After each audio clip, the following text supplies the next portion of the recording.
shrunk 3 inches. They thought it was cancer. Okay, oh my God. Got to the lowest point in my life. I would have never had the clarity of thought had I not had 2 vertebrae removed.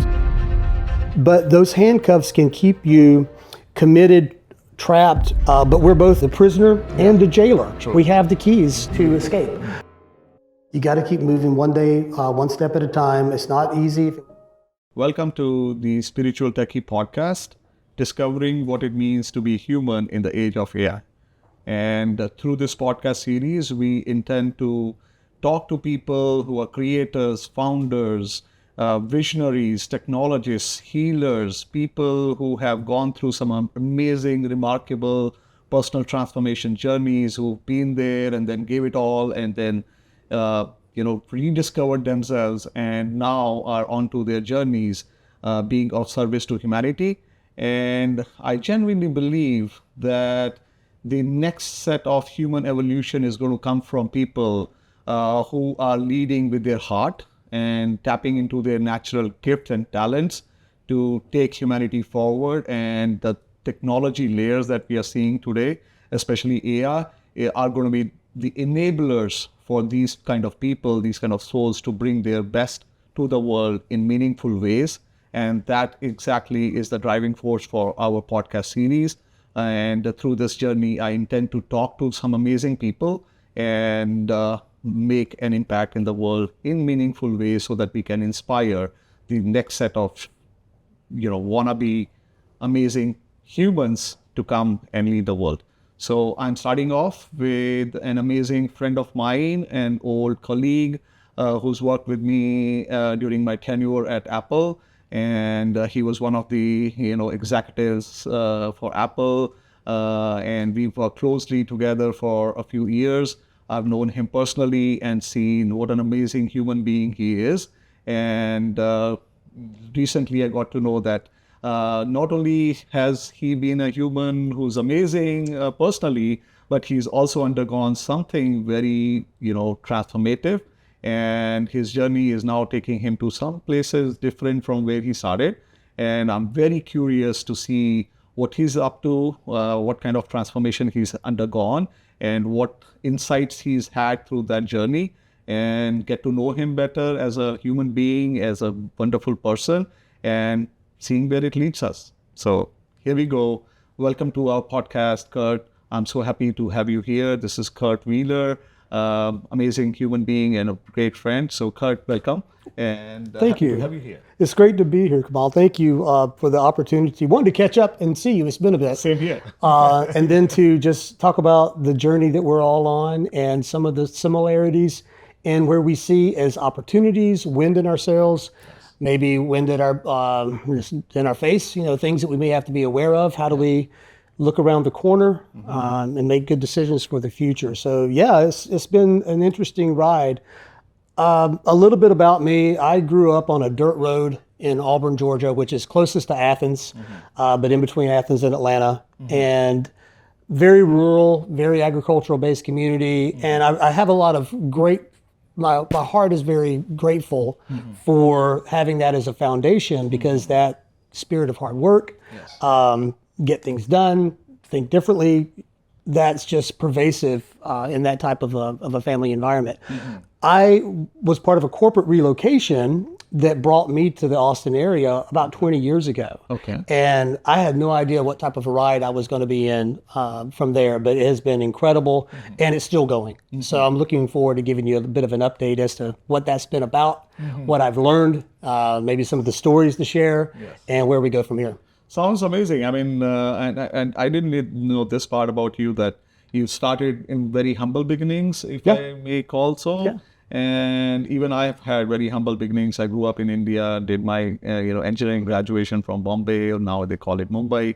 And then luck, played in my favor. I was in the US after 3 years of graduation and spent majority of my, working career here.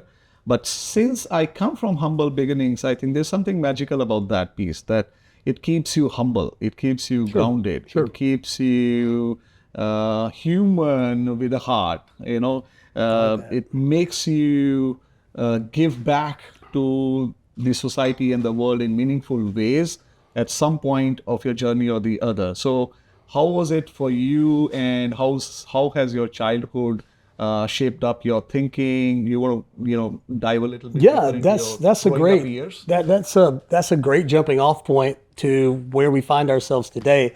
I think one of the best examples that I had that I didn't know at the time was shaping my kind of the way I viewed relationships and I viewed dealing with people was my dad. My dad's Hewlin Wheeler, and he's an old rodeo cowboy and a hard worker and a get it done kind of guy.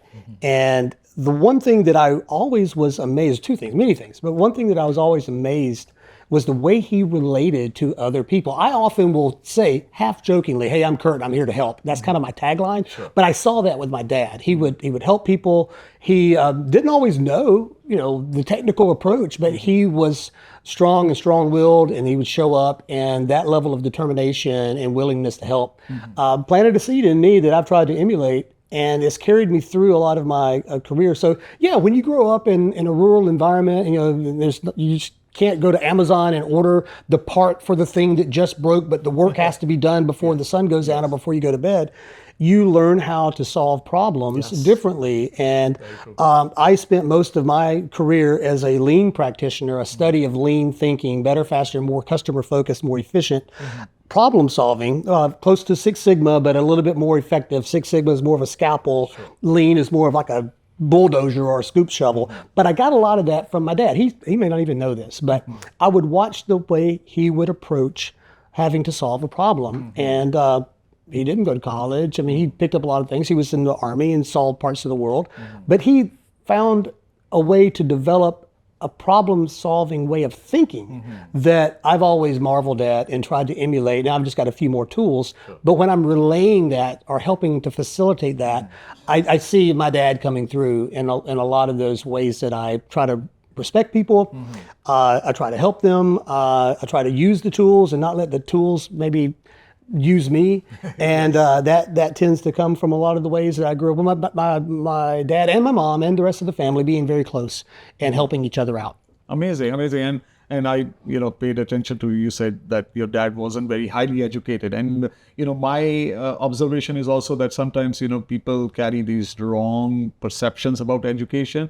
I think intelligence goes beyond education. And today AI is showing us that you don't need big degrees to do amazing things. You need intelligence to be able to see where can I make an impact and how can I make something out of nothing. And, that out of the box thinking, the creativity, the observation of what's missing, those kind of elements are much bigger than just degrees as in, as an education, right? You just made me think of something that I haven't connected the dots on. We talk a lot about AI today and how do you use prompts, and people maybe create their own form of an assistant to do the things that they need help doing, and the system can do much faster. I'm reflecting, my son's birthday is coming up in a few days. He'll be 28, but I remember when he was in 8th, 9th grade, and we were talking about study habits and how do you really apply the discipline so that you can retain all of this information. And he stopped me dead in my tracks and said, "Dad, I don't need to know everything. I just need to know how to use YouTube." There you go. And if I look at where we are, 10 years later now, and I think about the advancement of all these other tools, and it's not just finding a comparable video, but it's how do you relay my question to where does the answer lie?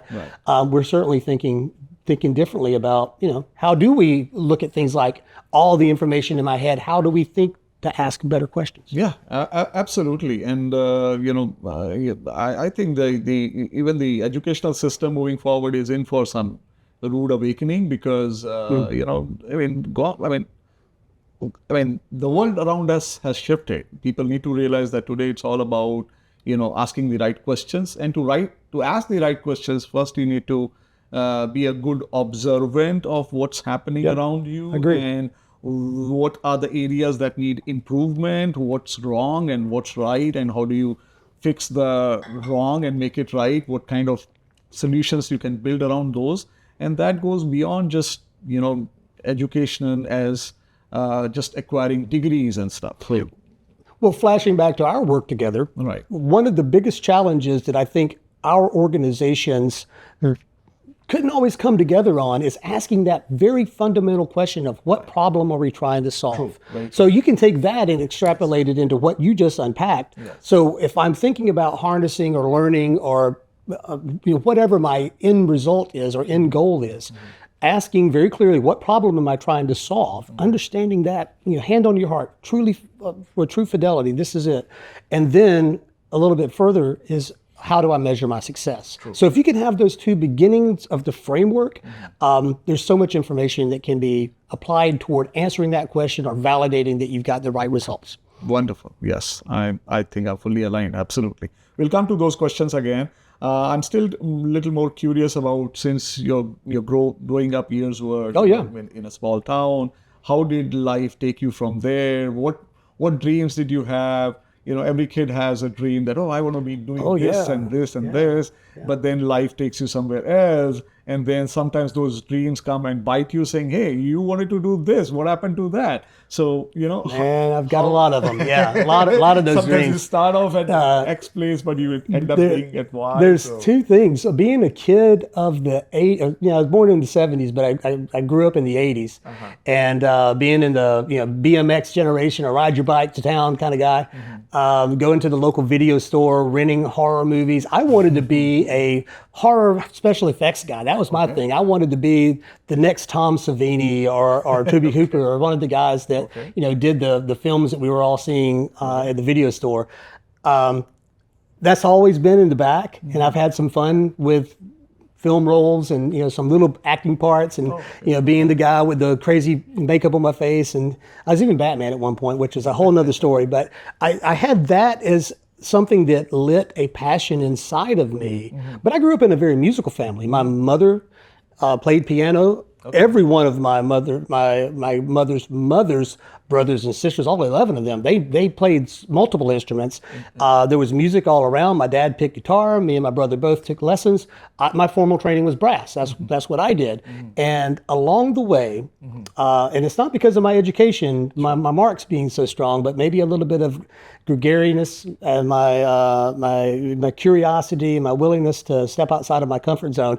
I had a little bit of a music scholarship to go to school. And I think had it not been for that little bit of push, I probably would have stayed within my comfort zone. But I knew that I would only realize my dreams if I really wanted to do something with horror movies. I couldn't do it in that little small town. And not that I ever fooled myself to think that was going to be my career, but it was always a fanciful thing. I like to learn more about this. Sure.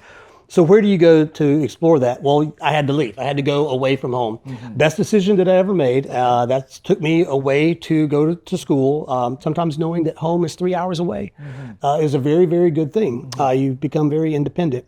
So I did that, and the music, I did not want what I saw as my passion to be diminished or obscured or in any way less than what it was giving me. So I had to keep a very, 1 foot in, what am I doing for my passion, the music that I always enjoyed, and then what am I doing for my profession? So that's what got me moving. That's what got me off my mark and into thinking about, well, what do I want to accomplish with my life? How do I want to dream big?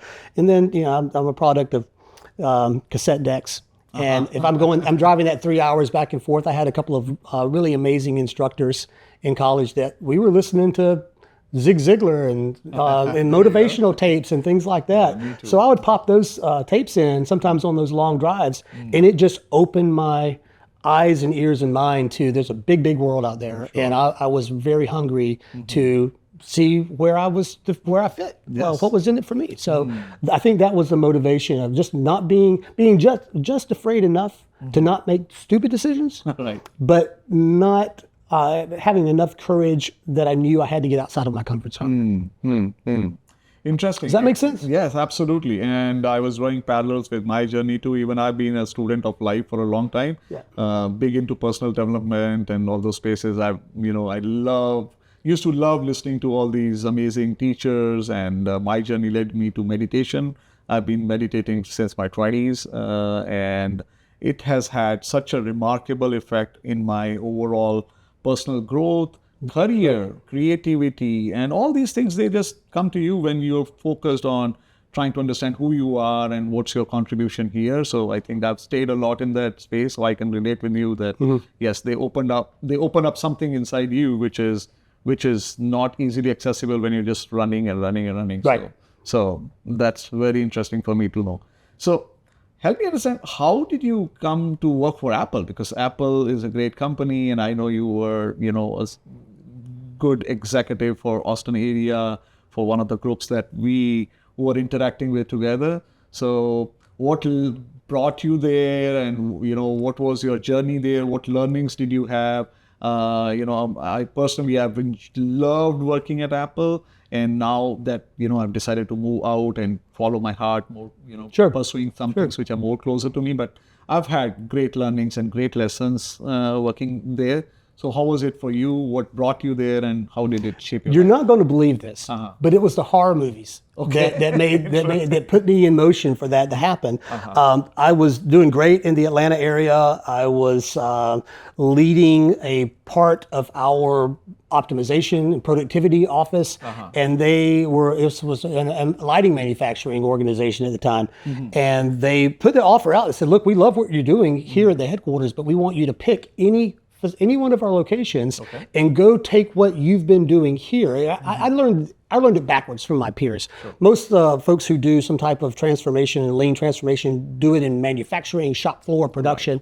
Mine was sales, customer service, marketing, things that I kind of had studied coming up in school. And I came to Austin for a project.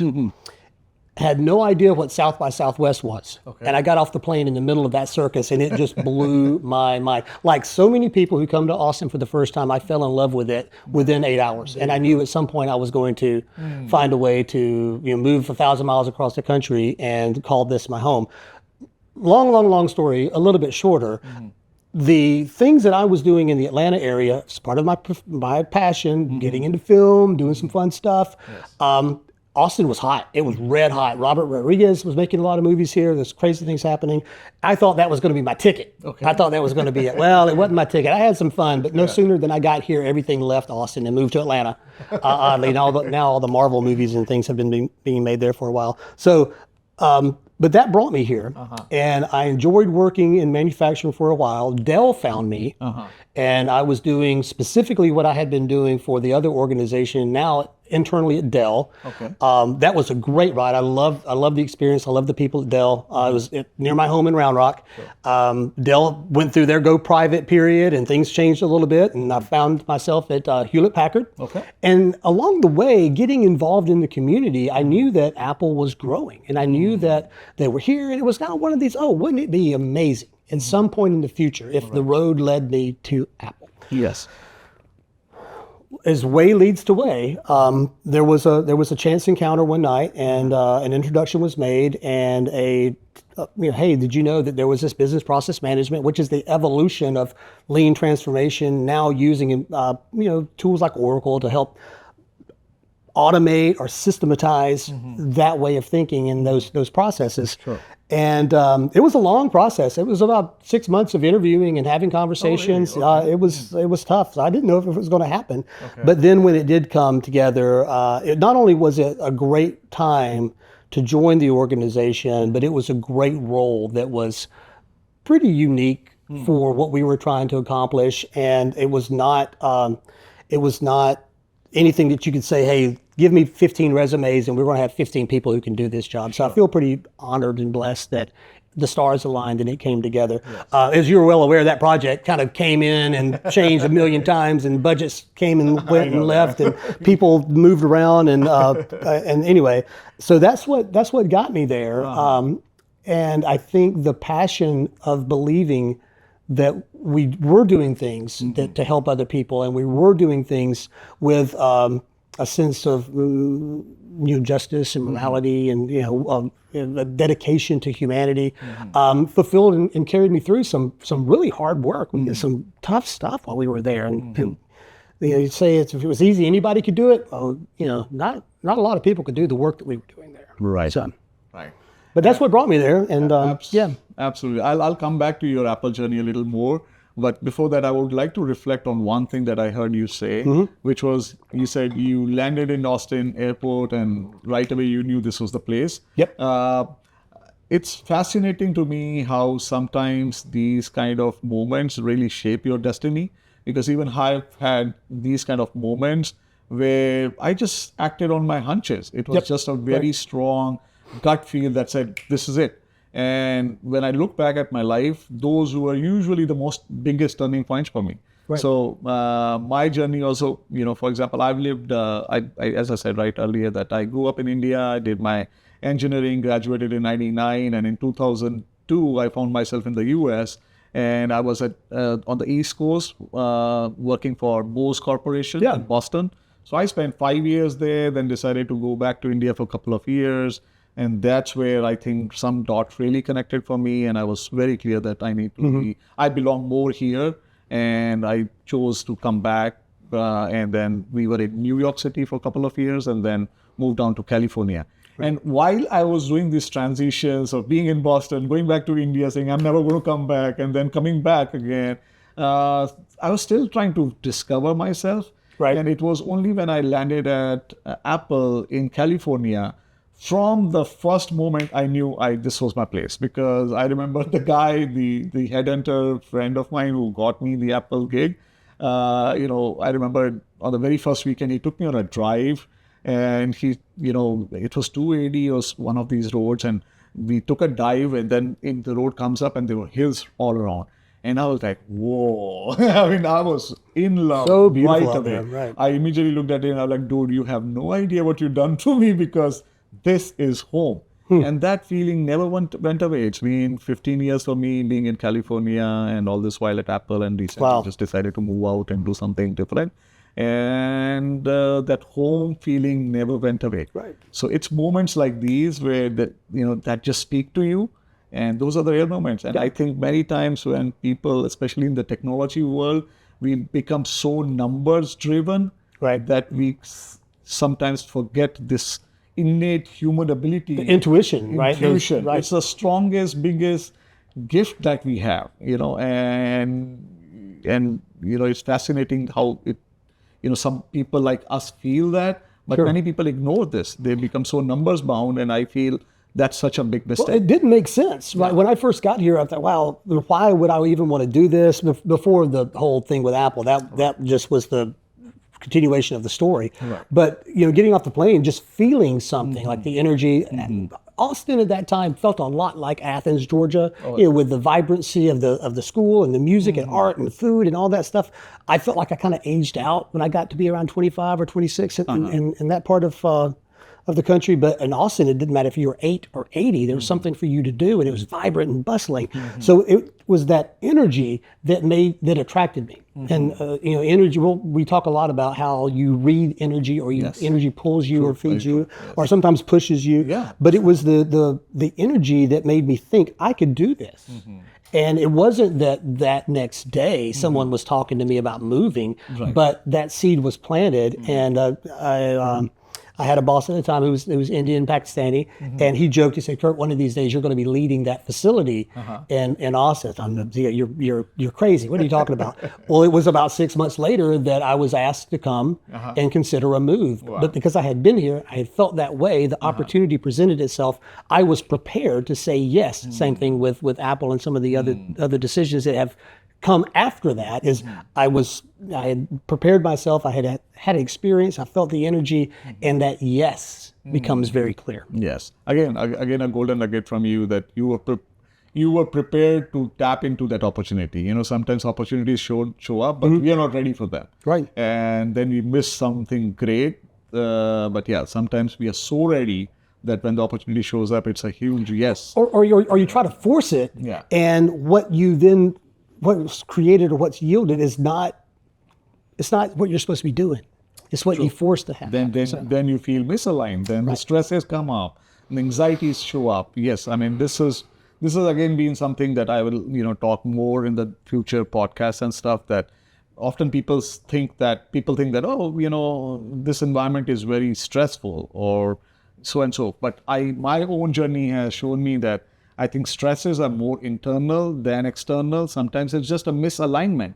We are in an environment which is not meant for us, not designed for us. And the choice still is with us, whether we want to continue there or we want to move out and do something else, which is more in alignment, and stresses go away. So Well, what are the four sufferings, right? I know that I'm going to suffer, and usually it's because my expectations aren't aligned with the environment. yes. I'm not. I don't always follow that as eloquently as it could be spoken or said. But yeah, you're right. It's our internal expectations versus the external environment. Yes. Do they meet or do they miss? Yes. In fact, that brings me to another question I'm very curious to ask you, and I'm very mindful of this. So feel free to, respond the way you feel comfortable. But Sure. I do know that I think, you chose to step out of Apple and because you had some health challenges and stuff. I don't know the details, but I'm curious because in my personal journey, I've seen that often, challenges that seem like adversity are usually the stepping stones for something much greater, much different. Yeah. So if life has, been that way to you as well, that you came across some health challenges and that now opened up something else for you, feel free to talk about that. Yeah, And, for sure. It's very important. And a little bit, the older I get, the more I understand, wow, what a gift it was that this happened to me at this time. But a little bit of background. So we were continuing to navigate through all of the comings and goings, the vicissitudes, the hard work, heavy lifting of being leaders in a corporate space that was growing exponentially. And when we were going through navigating COVID, everything shifted, right? We all went home, and within a couple of days, we were trying to evaluate, well, how do we work and what's happening here?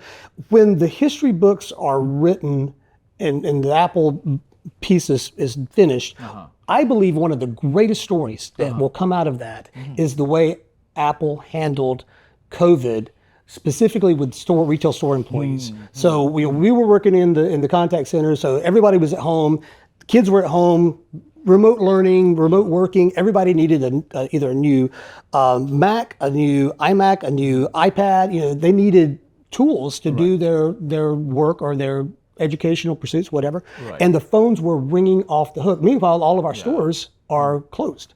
And these great employees that have been heavily invested in, the drive was, we're not laying anybody off. We don't want to do that. That has been something great about Apple for sure. That was very, and as I said, I'm here to help. So one of the things that when asked, I raised my hand and said, yeah, I'll help with that. We went through a process, a very arduous process, to relocate well over 10,000 employees in very short order from being a stay-at-home employee for the retail stores to a stay-at-home employee for the retail contact centers or Apple Care. So there was all kinds of things. Ways to keep them engaged, use their expertise, let them make a contribution to this very important time. But what that meant for me was the phone didn't stop ringing. So we went home on St. Patrick's Day, did not take a day off. 14, 16-hour days, did not take a day off for about 6 weeks, Easter, and then after that, straight on through to 4th of July.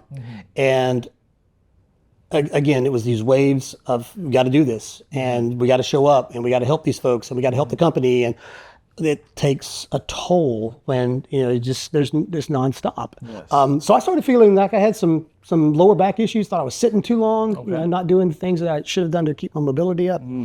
I did go to the doctor. Doctor says, hey, that's muscular. Go to the chiro. 6 weeks trying to get my ribs back in line.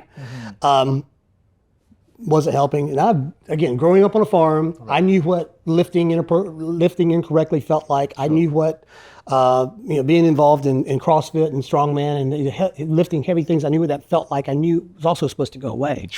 Didn't go away. So it's not muscular. We're not sure what it is. I go to see about getting a shot in my back. You got to give an MRI to get a shot. And none of the doctors can say stress caused this, but I never had a broken bone before. And now I've got a growth, some type of a mass on my spine behind my heart. Oh, wow. That they don't know what it is. So dealing with that. I'm trying to think what's happening here. My bosses were supportive. They thought it was cancer. Okay. Oh my God. So yeah, that's it. You go through that moment, right? I'm turning 50 years old, and what's happening to me? I've got a wife. I've been married to her. We've been married to Jennifer now for over 31 years, and we were together for 5. And all these things start going through your head, like what in the world is happening? Wow. And it begins to challenge how you got there, and then how you value what are you going to do from there. Yes. I would have never had the clarity of thought had I not had 2 vertebrae removed, got to the lowest point in my life. I know why people throw in the towel. I understand that level of pain. Right. I shrunk 3 inches, 3 inches, yeah, 3 inches. Had to go through 4 surgeries, countless hours. Oh my God. And in my recovery, about my 6 months to recover, I felt like I was a teenager again, because I never would have sat down and been still to say, what do I want to do next? Like, what's on the other side of this for me? Yeah. Now, the political landscape had radically changed. The political work landscape had radically changed. And my interpretation of who I was and what I wanted to get out of my life, my values, had radically changed, or maybe had come into better clarity. Right. And although I had tremendous appreciation for all of the work that had been and the opportunities that had been afforded to me, when I had to learn to walk again and go through the very painful journey of my road to recovery, I knew I didn't want to go back to that. That wasn't it. That didn't light me up anymore. The challenge wasn't the same, because the end result, the goal, the thing that I was working for was not as attractive as it had been previously. So so I'm thinking, man, I've had a great career. I've traveled the world. I've spoken, so many different continents, met so many great people. I want to figure out what's next. So I checked off some of the boxes and found some self-reflection, did a lot of meditation to understand, well, I don't know what the future is, but it's not this. So I began to push away from the safety of the shore to discover, where do I want to go next? That's wonderful how you described it. Letting go of the safety of shores, because sometimes we get so used to the safety, the ease with which we flow through life, the safety net around money and ecosystems, that sometimes we start losing our soul in that process, and we don't even realize, right? And sometimes it takes moments like these that reconnect you back to your heart, to your soul, and make you look at things like, what's really important to me moving forward. This can happen again. Absolutely. Right? I'm so happy that it wasn't called cancer, and it all got healed. And I see when you walked in, you were walking fine. So I'm great. I'm lifting heavy stuff again, running fast and jump, all the doing things. But and I'm going to say this, and I don't mean to direct this at Apple or any of my employers, past employers specifically.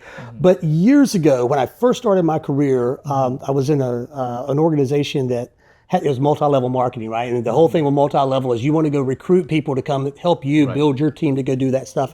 And one of the ways that they would create maybe that pause of what do you want to do with your life, is there something maybe more that you're destined for, is they would talk about the deception of the corporate dream. And it was really interesting. I'm working for the corporation, but now we're talking about the deception of the corporate dream, and that carrot that's always out of reach. Actually, I've got an image. Golden handcuffs. I've got it, and that's it. And that's what it turns into today. We've got those golden handcuffs that are great motivators. They can change change my life. Absolutely change my life. But those handcuffs can keep you committed, trapped.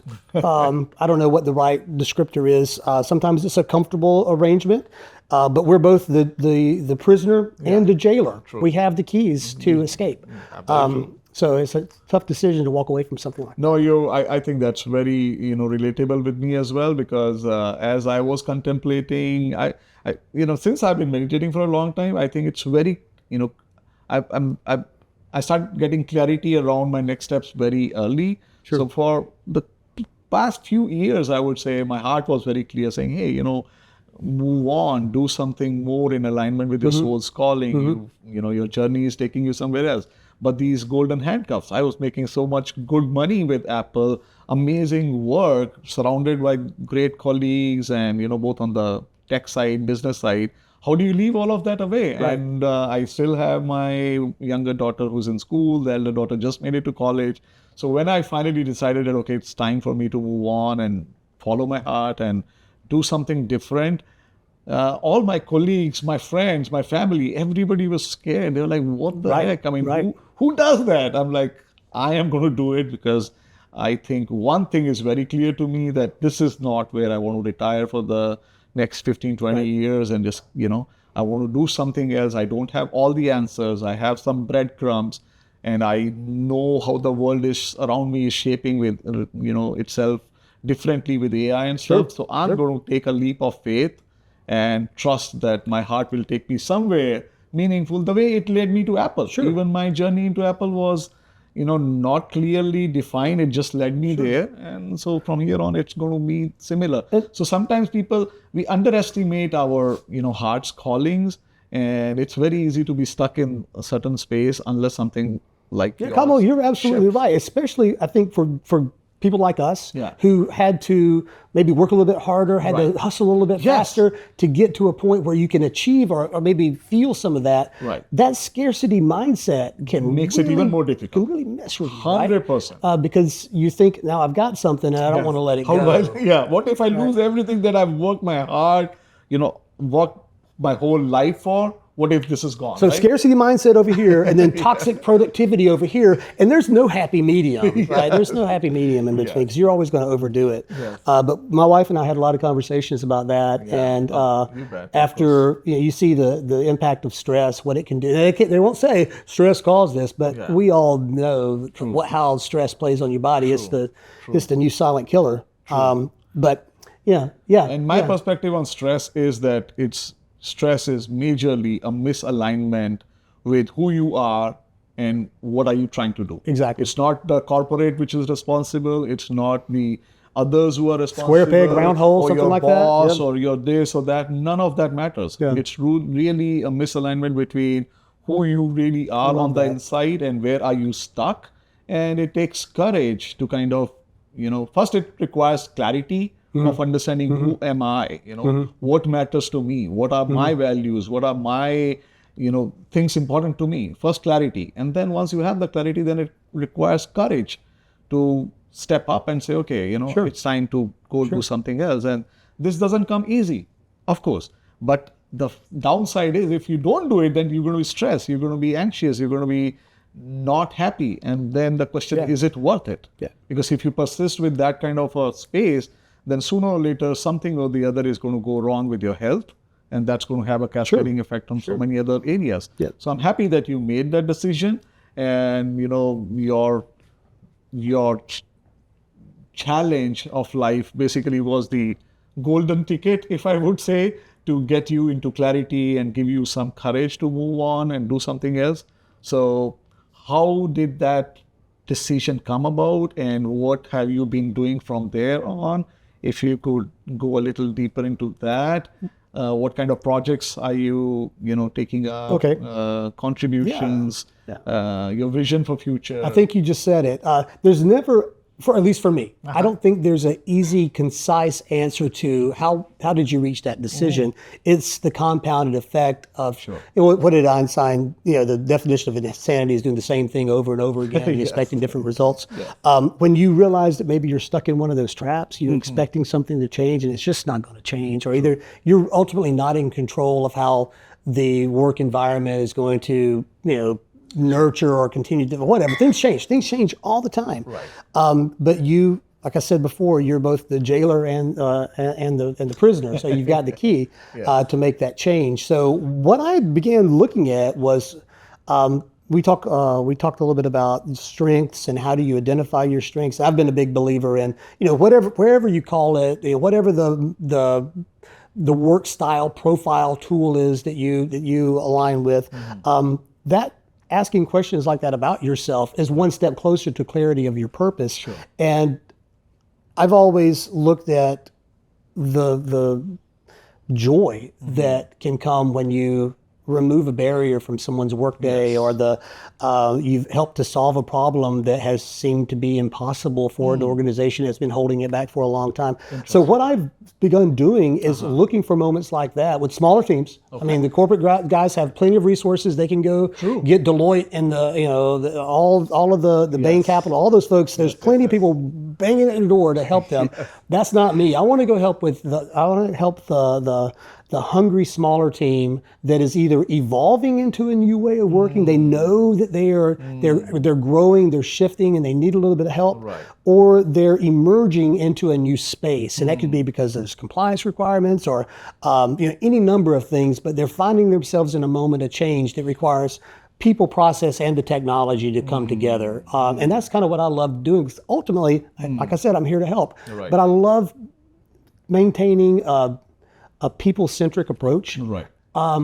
That's really turning me on right now. It's really getting me excited about not only where I can start a new chapter, but how collectively we can think about this little bit of a renaissance that I think we're finding us. It's a weird time right now. It's really strange. 100% We're way at the bottom of the oscilloscope, right? But if back to science, every one of these is going to result in one of these. So I'm looking for that next route up. Yes. And I think, man, how amazing it's going to feel if we can change hearts and minds and get back to some of the creative, purpose-driven expressions of humanity that have inspired us for generations. Yes. That's what keeps me I going. actually loved what you said about this segment because even my thoughts and ideas are very much in line with how you're putting this, that the big corporations have all these Deloittes and the all the big fives coming and doing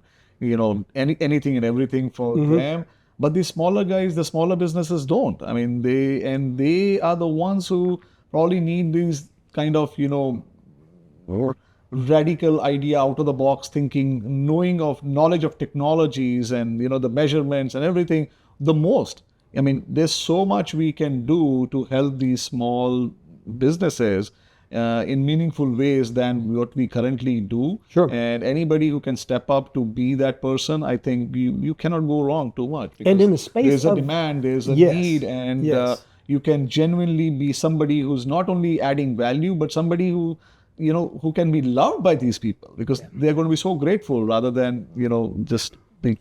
But it's not just about getting in there and saying, hey, let me show you how to build a better mousetrap, or let me sell you a suite of software that 100%. it's how do you make that improvement and then make it stick? And that's where so many people, and there's a lot of different applications of this, but you're doing the work and then how do you integrate that work into your new steady state? And these things that you've learned, how does it become part of the way you react going forward and seize new opportunities? Yes, yes. No, I'm fully aligned because I think we have entered a world where businesses have to be very ethical. They have to be very much genuinely adding value and all the good stuff because we live in a connected world today.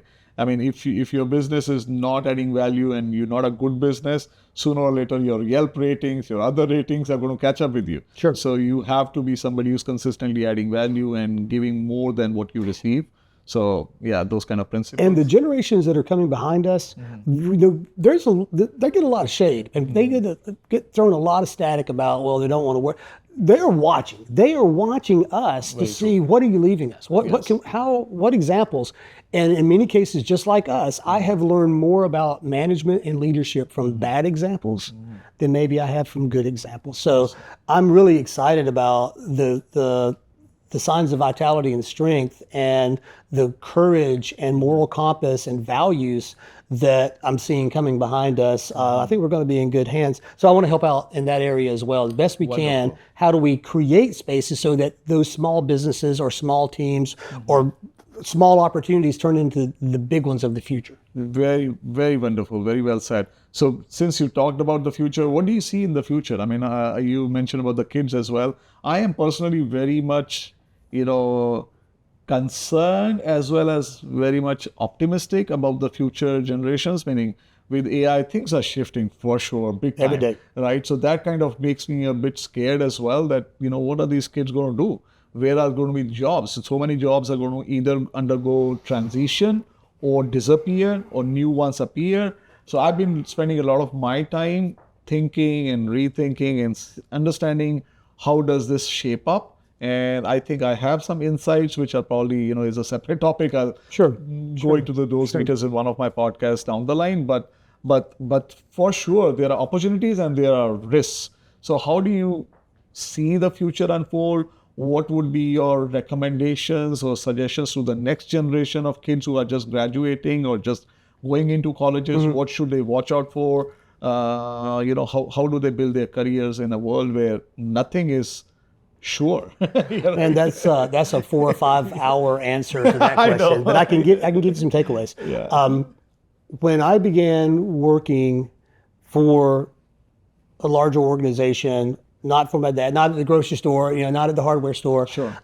It was before the internet. It was before email. And the only thing that's constant is change. So I remember seeing and sitting at a table where we were talking about, well, why do we need to have a web page? What is that going to do? What is email service for? Why would our customers ever want to send us? Those very fundamental questions that are not unlike some of the ones we're asking today with AI. So we've lived through that change adoption and the rapid ascent of technology to the point that every one of us have pretty much the world's libraries in our pockets. So when you reflect that on the kids that are graduating high school and college in the last couple of weekends, they do not know a time without change. They grew up during the Great Recession. They saw the instability and uncertainty of their parents who maybe have been working at the same job for 10, 15 years getting laid off unceremoniously. They went through 9/11. They've geopolitical conflict.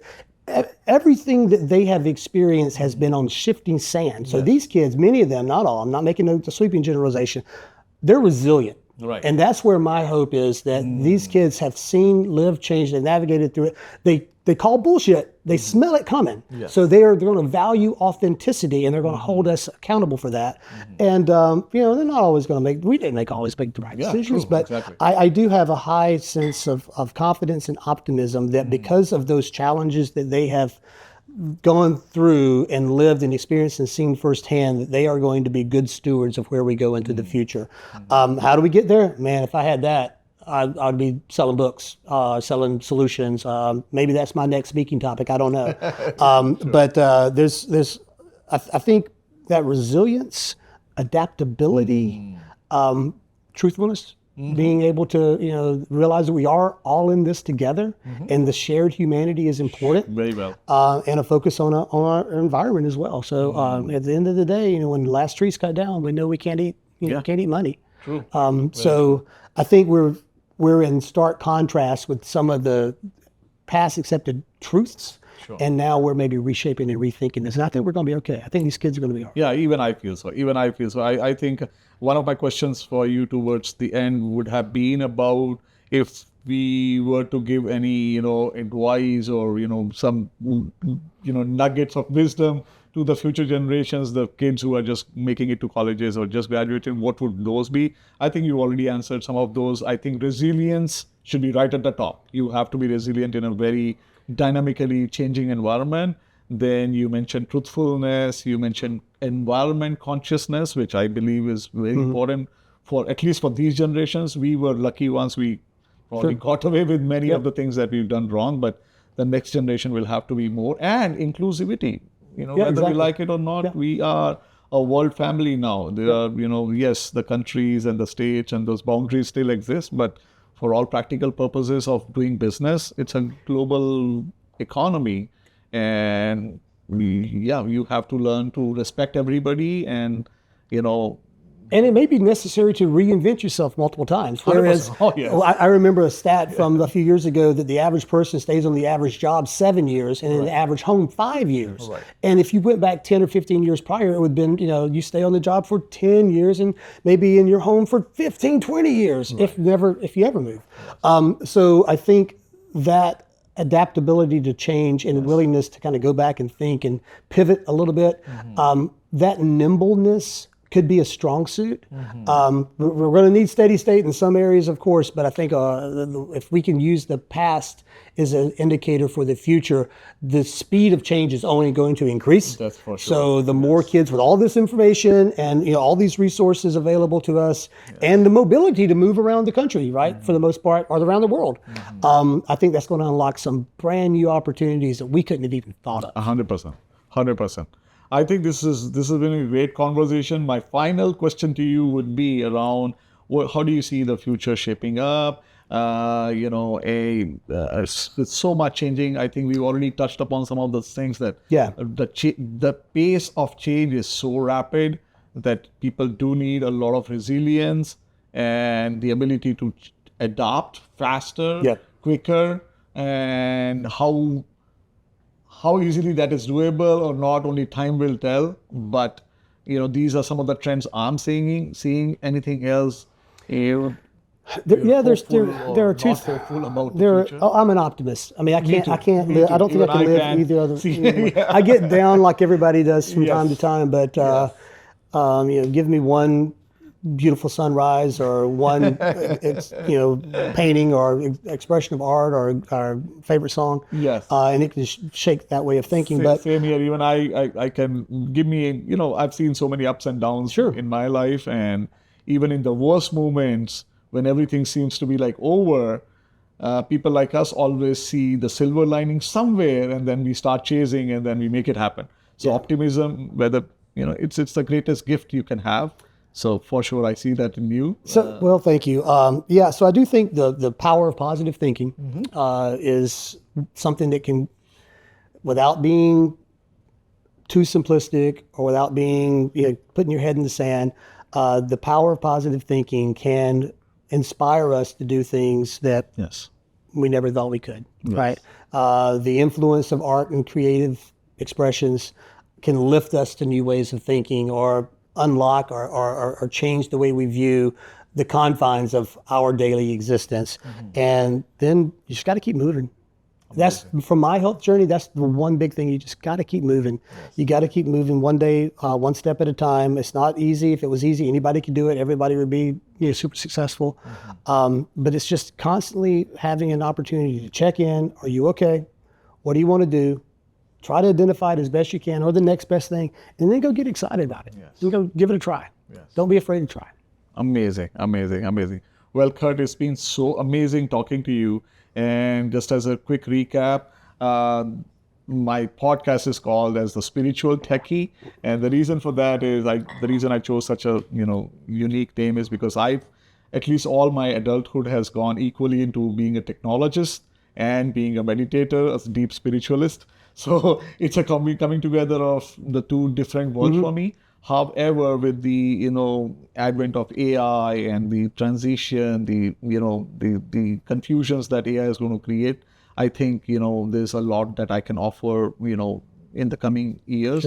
And this podcast purpose was discovering what it takes to be human in the age of AI. So as a closing remarks, is there anything you would like to add from your heart, your experience, as some guiding light to people who may be looking for hope and guidance? Yes, I would. Sure. Go ahead. Things always change. Yes. What we learn tomorrow, we wouldn't have even thought about today.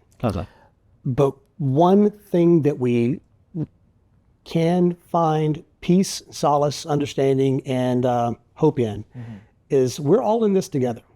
And the power of relationships and our relationship with our technology, our tools, our whatever the next thing after AI is, the way we relate to each other in harmony with those tools determines our destiny. So I say it all the time. It's all about relationships. We're all in this together. Every day we're figuring out a new problem. Yes.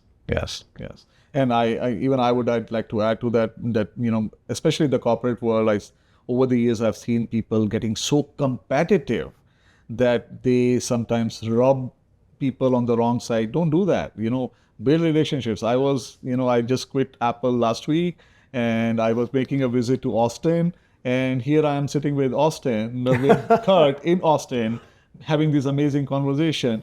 And that's possible just because just be a good human being, and then you will see that people just gravitate to you. So leave people with more value than what you take from them.